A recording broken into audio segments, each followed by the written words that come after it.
Samedi 28 février au gymnase du centre-ville de Saint-Paul, la 15e journée du championnat féminin a été marquée par le derby qui a opposé les volleyeuses du VB2CO à celles des Aigles Blancs.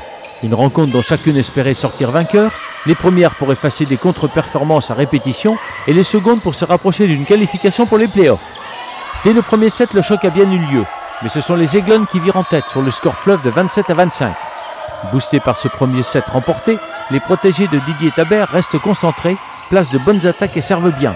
Le travail à la concentration s'avère payant, elles empochent les 2 sets suivants pour s'offrir les 3 points de la victoire. On n'était pas favoris, même si on les avait battus en coupe. On était venus pour prendre 2 points minimum, on en a pris 3, donc mission accomplie.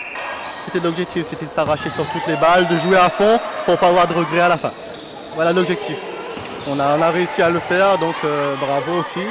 Les protégés de Lucie Bavdin, quant à elles, n'ont pas été au rendez-vous et ont commis beaucoup trop de fautes dans les phases importantes du jeu.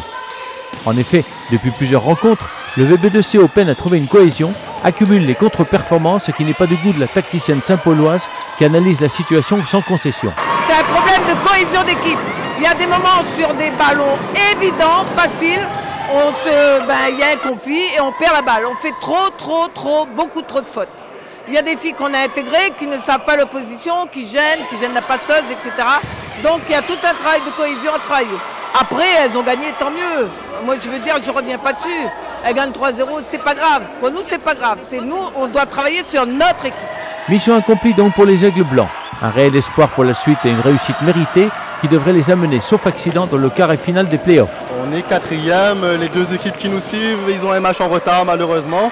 Mais là, on a fait un gros exploit ce soir. On a un pied en demi-finale, pas complètement en demi, mais un pied en demi-finale. Ça nous permet de préparer les autres matchs en ayant un peu de moins de pression. Je vais toujours en mettre la pression, mais elles auront un petit peu moins de pression sur les prochains matchs, mais on va tout donner encore sur les prochains matchs.